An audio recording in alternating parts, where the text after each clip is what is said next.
If you owned the entire world, filled with all its treasure, would it make you happy?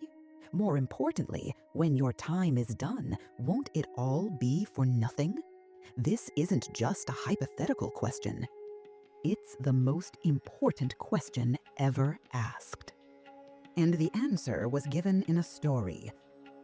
Thousands of years ago, a story about a great sage, his wise wife, and the secret that lies at the heart of all existence. In ancient India, there lived a sage named Yajnavalkya. He wasn't just any sage. He was an enlightened master, a man whose wisdom was so profound that kings and scholars would travel for months just to ask him a single question. But Yajnavalkya's life wasn't just one of quiet meditation. He was a householder with a home and a family. And in his home lived two wives who represented two very different paths a person could walk in life. First, there was Katyayani. Her world was one of love, care, and worldly responsibility. She managed their home and found her joy in the tangible world of family and duty. Her path was the path of action. And then there was Maitreyi. She was different. The wealth of the world, the duties of the household, they were of little interest to her. She was what the ancient texts called a Brahmavadini, a speaker and a seeker of the ultimate reality.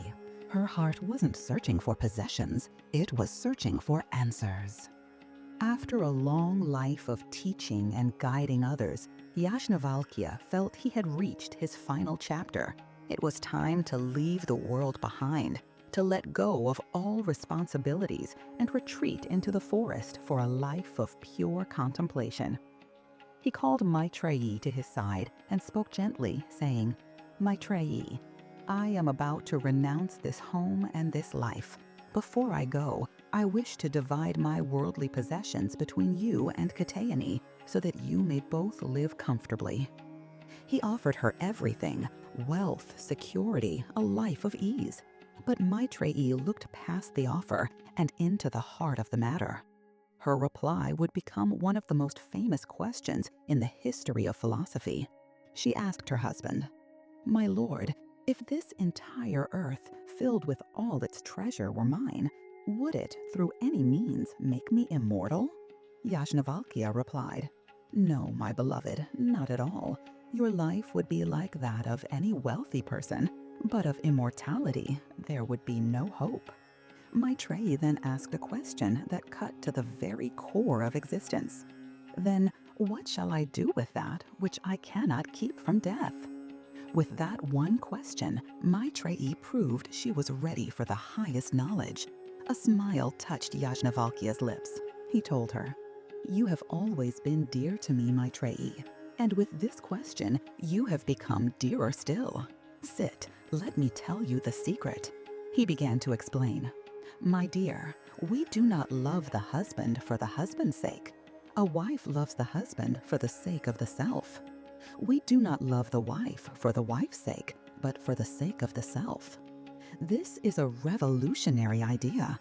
What Yajnavalkya is explaining is that all love is a form of recognition. When you love a person, a piece of music, or even a beautiful sunset, you aren't just loving that external thing. You are recognizing a part of your own deepest self, your own deepest consciousness reflected back at you. This inner essence is called the Atman, and the Upanishads teach that this Atman, this self within you, is identical to the Brahman, the ultimate universal consciousness of everything. So all love is the universe loving itself through you. Yajnavalkya continued his teaching. It is this self that must be seen, heard of, reflected upon, and meditated upon. O Maitreyi, when the self is known, everything is known. To make Maitreyi understand this profound truth, Yajnavalkya used a simple, powerful metaphor. He said, "As a lump of salt, when thrown into water, dissolves and cannot be picked out again, but wherever you taste the water, it is salty. In the same way, this great, endless, infinite reality is a sea of pure consciousness. The sense of a separate self, me, arises from identifying with the body and mind. When that identification ends, there is no more separateness. This, my beloved, is the path to immortality. Maitreyi listened, her mind stretching to grasp the idea. To lose her individuality, herself, was a confusing thought. She voiced her confusion. My lord, you have confused me when you say that after this dissolution, there is no more separate self. How can that be? Yajnavalkya's final reply is a riddle that has echoed through the ages. It is the final signpost pointing towards a truth that cannot be spoken, only experienced. He explained gently, "O beloved, I have not said anything confusing. Reflect upon it. For when there is duality, one sees another, one hears another, one thinks of another. But when everything has become one's own self, then who is there to be seen by whom? Who is there to be heard by whom? Who is there to be known by whom? O Maitreyi, how can the knower ever be known?"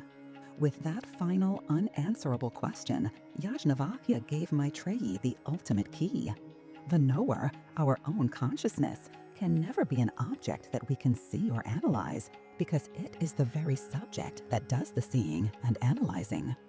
It cannot be known because it is the knowing itself, and realizing this is immortality.